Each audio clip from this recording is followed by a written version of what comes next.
Ola electric bikes కి PLI scheme incentive electric కార్లపై 80,000 రూపాయల భారీ డిస్కౌంట్. ఇటువంటి లేటెస్ట్ అప్డేట్స్ ని ఈ రోజు మన ఈవీ కొరల్ లైవ్ ఛానల్ తెలుసుకుందాం. అవసరం నేను మీ కృష్ణ చైతన్య మండేలో మీరు చూస్తున్నారు ఈవీ కొరల్ లైవ్. మీరు ఒక ఎలక్ట్రిక్ స్కూటర్ లేదా ఎలక్ట్రిక్ బైక్ లేదా ఎలక్ట్రిక్ సైకిల్ కొందాం అనుకుంటున్నారా? కానీ మంచి వెహికల్ ఏంటో తెలియక కన్ఫ్యూజ్ అవుతున్నారా? అయితే కేవలం 199 రూపాయలకే మన ఈవీ కొర్రాడు కోర్సులో జాయిన్ అవ్వండి. ఒక బెస్ట్ ఈవీ కొనుక్కోవడానికి కావాల్సిన నాలెడ్జ్ ని మీరే పొందండి. ఫస్ట్ అప్డేట్ చూసుకుంటే ఓలా ఎలక్ట్రిక్ కంపెనీ వాళ్ళకి తమ roadster express 4.5 kilowatt battery pack variant electric bike మీద పిఎల్ఐ స్కీమ్ సంబంధించిన ఇన్సెంటివ్ అయితే లభిస్తుంది అనమాట. సో మొన్నటి వరకు ఓలా సంబంధించిన ఎలక్ట్రిక్ స్కూటర్ మోడల్స్ మీద వీళ్ళకి పిఎల్ఐ స్కీమ్ ఇన్సెంటివ్స్ అయితే లభించేది. ఇప్పుడు ఓలా సంబంధించిన roadster express 4.5 kilowatt battery pack variant కూడా పిఎల్ఐ స్కీమ్ సంబంధించిన ఇన్సెంటివ్ అయితే వచ్చింది. దీంతో ఇప్పుడు 4.5 kilowatt battery pack variant vehicle అయితే ఉందో ఓలా కంపెనీ వాళ్ళకి అడిషనల్ డిస్కౌంట్స్ అయితే లభిస్తాయి అనమాట. యాజ్ ఆఫ్ నో గవర్నమెంట్ నుంచి పిఎం మీడియా మొబిలిటీ స్కీమ్ సంబంధించిన సబ్సిడీస్ అయితే వస్తున్నాయి. దానికి అదనంగా ఇప్పుడు పిఎల్ఐ సంబంధించిన incentives roadster express 4.5 kilowatt battery pack variant bike కూడా లభిస్తుంది అనమాట. ఈ ఎలక్ట్రిక్ బైక్ టెక్నికల్ స్పెక్స్ చూస్తే ఒకసారి ఛార్జ్ పెడితే 252 కిలోమీటర్ రేంజ్ అయితే అందిస్తున్నారు. అలానే దీని టాప్ స్పీడ్ చూసుకుంటే గంటకు 125 కిలోమీటర్లు అనమాట. అలానే ఎలక్ట్రిక్ బైక్ మీరు ఇంటి వద్దనే ఛార్జ్ చేయడానికి సుమారుగా 6 నుంచి 7 గంటల సమయం అయితే పడుతుంది. ఇక ఓలా ఎలక్ట్రిక్ కంపెనీ వాళ్ళు రోడ్స్టర్ ఎక్స్ప్రెస్ 4.5 కిలోమీటర్ వేరియంట్ మీద ప్రైస్ కూడా డ్రాప్ చేయడం జరిగింది అనమాట. మొన్నటి వరకు 1,30,000 రూపాయలు ఎక్స్షోరూమ్ ప్రైస్ ఉండగా ఇప్పుడు ఆఫర్లో 20,000 రూపాయలు తగ్గించి 1,10,000 రూపాయలకి ఎలక్ట్రిక్ బైక్ అయితే అందిస్తున్నారు అనమాట. అలానే ఓలా ఎలక్ట్రిక్ కంపెనీ వాళ్ళు రీసెంట్ గా 9.1 కిలోమీటర్ వేరియంట్ రోడ్స్టర్ ఎక్స్ప్రెస్ మీద డిస్కౌంట్ అయితే ప్రకటించారు. బట్ దానికి పిఎల్ఐ స్కీమ్ అయితే లేదనమాట. 4.5 కిలోమీటర్ వేరియంట్ కి మాత్రమే పిఎల్ఐ స్కీమ్ అనేది ఇప్పుడు అప్లికబుల్ లో ఉంది. ఇక నెక్స్ట్ అయితే ఎంజీ మోటార్ కంపెనీ వాళ్ళు ఏప్రిల్ నెలలో తమ ఎలక్ట్రిక్ కార్ల మీద డిస్కౌంట్స్ అయితే ప్రకటించారు. ఒకసారి ఎలక్ట్రిక్ కార్ మోడల్స్ ఏంటో చూద్దాం. ఎంజీ కామెట్ టీవీ మీద 30,000 రూపాయల వరకు క్యాష్ డిస్కౌంట్ అయితే ఇస్తున్నారన్నమాట. 17.3 kilometre battery pack variant electric car కి 230 కిలోమీటర్ వరకు రేంజ్ అయితే క్లెయిమ్ చేస్తున్నారు. ఎంజీ విన్సర్ ఎలక్ట్రిక్ కార్ మీద 20,000 రూపాయల వరకు క్యాష్ డిస్కౌంట్ అయితే ఇస్తున్నారు. 20,000 రూపాయల ఎక్స్చేంజ్ బోనస్ అయితే ఇస్తున్నారు. మొత్తం టోటల్ బెనిఫిట్ వచ్చి 40,000 రూపాయల వరకు అయితే లభిస్తుంది అనమాట. 38 కిలోవాటార్లు 52.9 kilowatt hour battery pack variant electric car అయితే లభిస్తుంది. ఈ కార్లో ఒకసారి ఛార్జ్ పెడితే 449 కిలోమీటర్ రేంజ్ అయితే అందిస్తున్నారు. ఇక ఎంజీ జెడ్ఎస్యూవీ మీద 20,000 రూపాయల క్యాష్ డిస్కౌంట్, 20,000 రూపాయల ఎక్స్చేంజ్ బోనస్ అయితే ఇస్తున్నారు. మొత్తానికి 40,000 రూపాయల డిస్కౌంట్ అయితే అందిస్తున్నారు అనమాట. 50 కిలోవాటార్ల బ్యాటరీ ప్యాక్ వేరియంట్తో 461 కిలోమీటర్ వరకు రేంజ్ అనేది ఎలక్ట్రిక్ కార్ మీద క్లెయిమ్ చేస్తున్నారు. నెక్స్ట్ అయితే పిఎం మీడియా మొబిలిటీ స్కీమ్ కింద కేరళ ప్రభుత్వానికి 63.12 కోట్ల రూపాయల సబ్సిడీ అయితే కేటాయించడం జరిగిందనమాట. ఈ అమౌంట్ ఏదైతే ఉందో కేరళలో 335 ఛార్జింగ్ స్టేషన్స్ ఏర్పాటు చేయడానికి ఈ అమౌంట్ అయితే యూజ్ చేసుకోవాలన్నమాట. దీనికి కేఎస్ఈబి అనమాట, అంటే Kerala state board of electricity department వాళ్ళైతే ఈ ఎలక్ట్రిక్ ఛార్జింగ్ స్టేషన్స్ని ఏర్పాటు చేయడానికి కావాల్సిన మొత్తం ప్రాసెస్ అంతా వీళ్ళైతే చూస్ చేసుకుంటున్నారు అనమాట. సో ఇప్పటికే వీళ్ళు కొన్ని షాపింగ్ మాల్స్ కానివ్వండి, లేకపోతే కొన్ని కమర్షియల్ ఏరియాస్ కానివ్వండి, లేకపోతే రెసిడెన్షియల్ ఏరియాస్ కానివ్వండి, అన్నింటినీ చూస్ చేసుకుని ఈ 330 ఛార్జింగ్ స్టేషన్స్ ఎక్కడ ఏర్పాటు చేయాలని చెప్పి ఒక ప్లాన్ అయితే సిద్ధం చేస్తున్నారు అనమాట. సో వన్స్ ఈ ప్లాన్ అంతా రెడీ అయిన తర్వాత కేరళ స్టేట్ సంబంధించిన ఎలక్ట్రిసిటీ డిపార్ట్మెంట్ వాళ్ళు ఛార్జింగ్ స్టేషన్స్ అయితే ఏర్పాటు చేస్తారు. ఇప్పటికే కొన్ని పబ్లిక్ కానివ్వండి, ప్రైవేట్ సంబంధించిన ఛార్జింగ్ స్టేషన్స్ ఆపరేటర్స్ ఎవరైతే ఉన్నారో వీళ్ళతో కొలాబరేట్ అయినట్టు కూడా తెలుస్తుంది. సో ఎవరైతే ప్రైవేట్ సంబంధించిన ఛార్జింగ్ స్టేషన్స్ ఆపరేట్ చేస్తున్నారో వాళ్ళకి 80% ఆఫ్ ది సబ్సిడీ కూడా అందిస్తున్నారు. ఇనీషియల్గా ఎవరైనా కొత్తగా ఛార్జింగ్ స్టేషన్స్ పెడితే కనుక. సో అలా వాళ్ళ నుంచి కేరళ స్టేట్ డిపార్ట్మెంట్ వాళ్ళు ఎలక్ట్రిక్ వెహికల్ ఛార్జింగ్ స్టేషన్స్ కూడా ప్రొవైడ్ చేస్తున్నారు. నెక్స్ట్ అయితే విన్ఫాస్ట్ కంపెనీ వాళ్ళు భారతదేశ మార్కెట్లోకి ఏవో, ఫ్లీజ్ మరియు వైపర్ అనే 3 ఎలక్ట్రిక్ స్కూటర్ అయితే మార్కెట్లో తీసుకురాబోతున్నారు. ఈ 3 ఎలక్ట్రిక్ స్కూటర్ని కూడా తమిళనాడులోని మ్యానుఫ్యాక్చరింగ్ ప్లాంట్లోని అసెంబుల్ చేయబోతున్నామని చెప్పి కంపెనీలు అయితే చెప్తున్నారు అనమాట. ఈ ఎలక్ట్రిక్ స్కూటర్స్ అన్నింటిలో కూడా బిఎల్డిసి హబ్ మోటార్ని అయితే యూజ్ చేస్తున్నారు అనమాట. డిపెండ్స్ ఆన్ ది మోడల్ని బట్టి ఎలక్ట్రిక్ స్కూటర్ యొక్క రేంజ్ అనేది వేరీ అవుతుంటుంది. 70 కిలోమీటర్ రేంజ్ నుంచి 262 కిలోమీటర్ వరకు రేంజ్ ఇచ్చే ఎలక్ట్రిక్ స్కూటర్స్ అనేది ఈ కంపెనీలు అయితే తయారు చేస్తున్నారు అనమాట. స్మార్ట్ ఫీచర్స్ కూడా ఎలక్ట్రిక్ స్కూటర్తో అయితే అందిస్తామని చెప్తున్నారు. దీనికి సంబంధించిన డెడికేటెడ్ వీడియోని మన ఎంవీఎస్ తెలుగు ఛానల్లో చేయడం జరిగింది. ఒకవేళ మీరు ఆ వీడియో చూడకపోతే చూడండి. ఇక నెక్స్ట్ అయితే చైనాకు చెందిన బిఏఐసి గ్రూప్ వాళ్ళు 11 నిమిషాల్లోనే ఛార్జ్ అయిపోయే సోడియం అయాన్ బ్యాటరీ ప్యాక్ని అయితే డెవలప్ చేసామనేది చెప్తున్నారు అనమాట. ఈ బ్యాటరీ ప్యాక్లో ఉన్న ప్రత్యేకత ఏంటంటే ఈ బ్యాటరీ ప్యాక్ -40 డిగ్రీ సెంటిగ్రేడ్ నుంచి 140 ఫారెన్హీట్ వరకు కూడా ఈ బ్యాటరీ ప్యాక్ పనిచేస్తుందని చెప్తున్నారు అనమాట.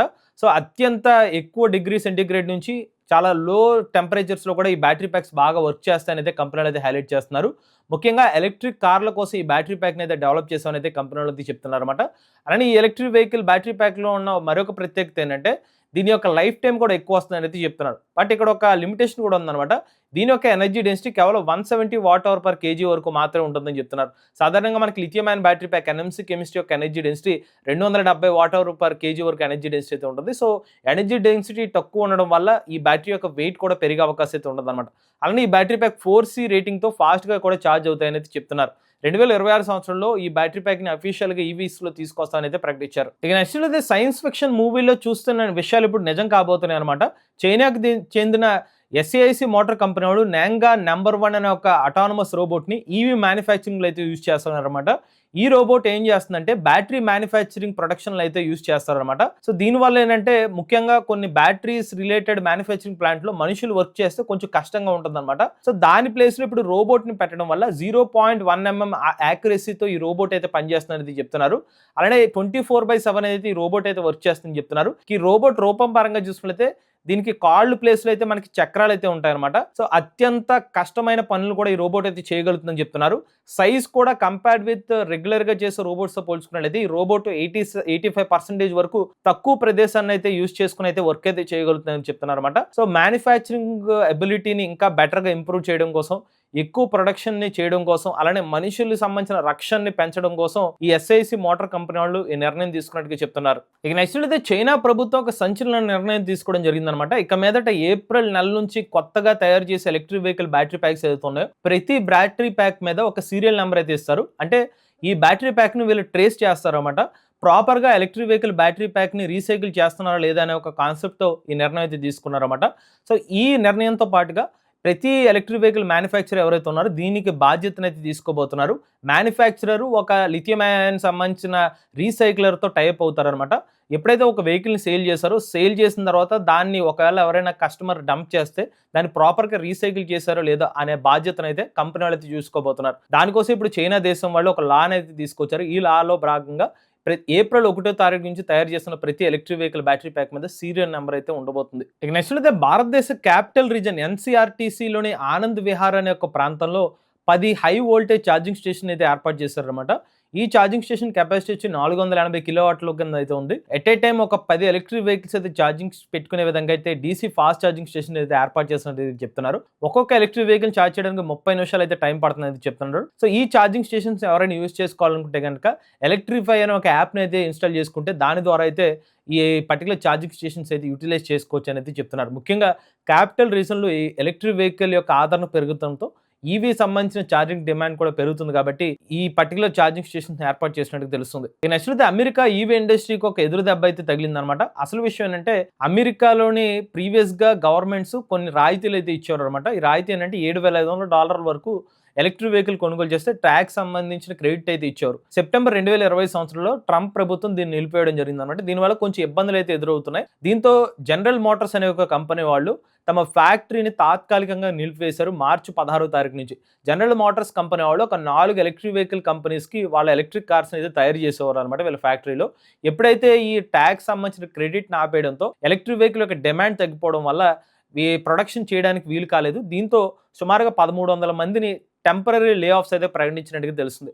మళ్ళీ ఏప్రిల్ నెలలో వీళ్ళ లే ఆఫ్స్ నుంచి మళ్ళీ కొత్త ఉద్యోగాలు ఇచ్చే అవకాశం అయితే కనిపిస్తుంది అనమాట. మరి చూడాలి మళ్ళీ అమెరికాలో ఈవీ వెహికల్ ఇండస్ట్రీ ఎలా పుంజుకుంటుందో లేదా అని. ఇక నెక్స్ట్ అయితే గ్లోబల్ మార్కెట్లో మొదటి స్థానంలో మరొకసారి టెస్లా కంపెనీ వాళ్ళు నిలిచారనమాట. 2026 సంవత్సరం ఫస్ట్ క్వార్టర్లో ప్రపంచవ్యాప్తంగా టెస్లా ఎలక్ట్రిక్ కార్ల అమ్మకాలు 3,58,000 పైగా ఉంటే BYD సంబంధించిన అమ్మకాలు 3,10,000 పైగా అమ్మకాలు మాత్రం అయితే ఉన్నాయన్నమాట. సో దీంతో మరొకసారి టెస్లా కంపెనీ వాళ్ళు BYDని బీట్ చేసి ఓల్డ్ #1 ఎలక్ట్రిక్ వెహికల్ మ్యానుఫ్యాక్చర్గా అయితే నిలిచారు. మరి చైనాకు సంబంధించిన BYD కంపెనీ వాళ్ళ సేల్స్ ఎందుకు తగ్గిపోయాయంటే చైనా దేశంలో ఇప్పుడు కొత్తగా ట్యాక్స్ రూల్ అయితే తీసుకొచ్చారు. మొన్నటి వరకు ఎలక్ట్రిక్ వెహికల్ మీద ఎటువంటి ట్యాక్స్ లేదు. ఇప్పుడైతే వీళ్ళ ఎలక్ట్రిక్ వెహికల్ మీద 5% ట్యాక్స్ విధించడం వల్ల కాస్త వీళ్ళ మార్కెట్ స్లో డౌన్ అయినట్టుగా తెలుస్తుంది అనమాట. అందువల్లే BYD కంపెనీ వాళ్ళ అమ్మకాలు కాస్త మెల్లగా అయితే ఉన్నట్టుగా తెలుస్తుంది. ఇక చివరి అప్డేట్ చూసుకున్నట్లయితే జిప్ ఎలక్ట్రిక్ కంపెనీ వాళ్ళు ఎవాల్వ్ ఎలక్ట్రిక్ ఛాలెంజ్ 2026 సంవత్సరం అయితే అనౌన్స్ చేశారన్నమాట. ఈ పర్టికులర్ ఛాలెంజ్ లో పాల్గొన్న వాళ్ళు గెలిస్తే గనక 30 లక్షల రూపాయల వరకు ఫండింగ్ అయితే ఇస్తామనేది చెప్తున్నారు. సో ప్రతి సంవత్సరం కూడా జిప్ ఎలక్ట్రిక్ కంపెనీ వాళ్ళు అయితే ఈ పర్టికులర్ కాంటెస్ట్ అయితే రన్ చేస్తున్నారు అనమాట. ఈసారి కాంటెస్ట్ లో మల్టిపుల్ డొమైన్స్ ఈవీ కానివ్వండి, manufacturing, logistics, EV battery pack, అలానే అటానమస్ వెహికల్స్, ఇలా డిఫరెంట్ కేటగిరీస్ లో ఎవరైతే ఉన్నారో ఆ కంపెనీ వాళ్ళు అయితే పాల్గొనవచ్చు అనమాట. పాల్గొన్న వాళ్ళు ఒకవేళ కాంటెక్స్ట్లో కనుక గెలిచినట్లయితే అంటే ఆ ప్రాబ్లమ్ స్టేట్మెంట్కి సరైన సొల్యూషన్ ఎవరైతే కనిపెడతారో వాళ్ళకి 30 లక్షల రూపాయలు ఫండింగ్ అయితే ఇస్తామని చెప్తున్నారు. కేవలం ఫండింగ్ అనే కాకుండా జిప్ ఎలక్ట్రిక్ కంపెనీ వాళ్ళతో కలిసి పనిచేసే అవకాశం అయితే ఇస్తామని చెప్తున్నారు. మెంటర్షిప్ కూడా అందిస్తామని అయితే కంపెనీ వాళ్ళు చెప్తున్నారు. ఇవి లేటెస్ట్ అప్డేట్స్ అండి. ఇవి లేటెస్ట్ అప్డేట్స్ కోసం ఈవీ కొర లైవ్ ఛానల్ సబ్స్క్రైబ్ చేసుకోండి. Charge nature drive future.